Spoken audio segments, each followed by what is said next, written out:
ဘာတလွမ်းကအကစားဝါသနာရှင်တွေကိုဆယ်စုနှစ်ပေါင်းများစွာဖန်ဆားထားတဲ့ Blue Brand လို့လူသိများကြတဲ့ WWE စမတ်ဒေါင်းပြိုင်ပွဲတွေရဲ့အကြောင်းကိုပြောပြပေးခြင်းပါတယ်။ WWE စမတ်ဒေါင်းပြိုင်ပွဲတွေကအတူရောင်ပဲဇက်တိုက်ထားတဲ့လုံးဆက်တစ်ခုပဲလို့ပြောကြပေမဲ့ဘာကြောင့်ဒီပြိုင်ပွဲတွေကကမ္ဘာအကြီးဆုံးဖျော်ဖြေရေးလုပ်ငန်းတစ်ခုအနေနဲ့ရပ်တည်နိုင်ကြတာလဲလူသန်းပေါင်းများစွာကဘာကြောင့်စမတ်ဒေါင်းပြိုင်ပွဲတွေကိုအသက်အသက်အားပေးနေကြတာလဲစမတ်ဒေါင်းပြိုင်ပွဲတွေရဲ့လှုပ်ဝက်ချက်တွေနဲ့တမိုင်းကြောင်းတွေကိုဒီနေ့အားလုံးကြည့်ရှုကြရအောင်ပါ WWE စမတ်ဒေါင်းပြိုင်ပွဲတွေဆိုတာက1996ခုနှစ်ဧပြီလ29ရက်နေ့မှာစတင်ခဲ့တာဖြစ်ပါတယ်အဲဒီအချိန်တုန်းက WWE ပြိုင်ပွဲတွေက WCW ပြိုင်ပွဲနဲ့ TV rating လို့ခေါ်တဲ့ကြည့်ရှုသူဦးရေရှင်ပြိုင်နေရတဲ့အချိန်လည်းဖြစ်ပါတယ်စမတ်ဒေါင်းဆိုတဲ့နာမည်ကအဲဒီခေတ်ကခေတ်ကစားတဲ့နာမည်ကြီးကစားသမားတဦးဖြစ်တဲ့ The Rock ရဲ့နာမည်ကျော်စကားစုတစ်ခုဖြစ်တဲ့လေးစမတ်ဒေါင်းဆိုတဲ့စကားကနေဆင်းသက်လာတာလည်းဖြစ်ပါတယ်အစပိုင်းမှာတော့စမတ်ဒေါင်းပြိုင်ပွဲတွေကိုကြာစာပေးနေညတိုင်းမှာထုတ်လွှင့်ပြသနေလဲရှိပြီးတော့နောက်ပိုင်းမှာတော့တောက်ကြနေရစီပြောင်းလဲထုတ်လွှင့်ခဲ့ပါတယ်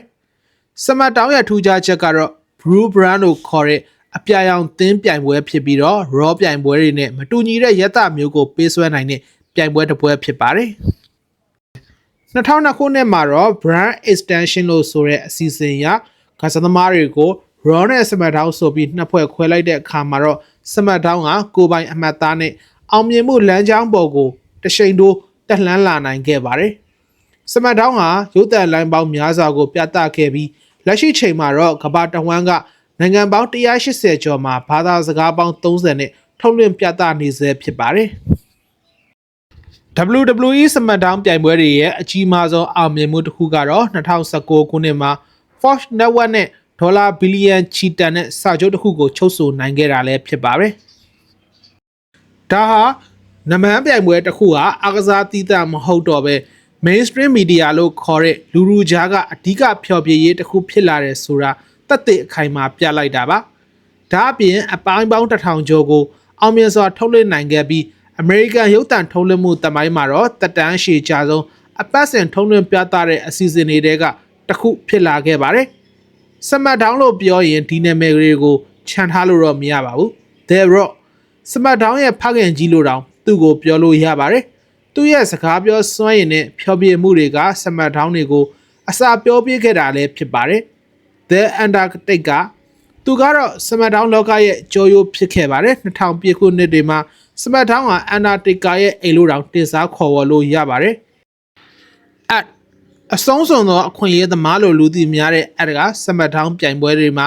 World Heavyweight Championship ပြိုင်ပွဲတွေကိုအချိန်များစွာအောင်မြင်မှုတွေရယူခဲ့ပြီးအကောင်းဆုံးလူချမ်းကြီးတဦးဖြစ်ပြည်သက်ကိုဆွဲဆောင်နိုင်ခဲ့တဲ့ကစားသမားတဦးလည်းဖြစ်ပါတယ်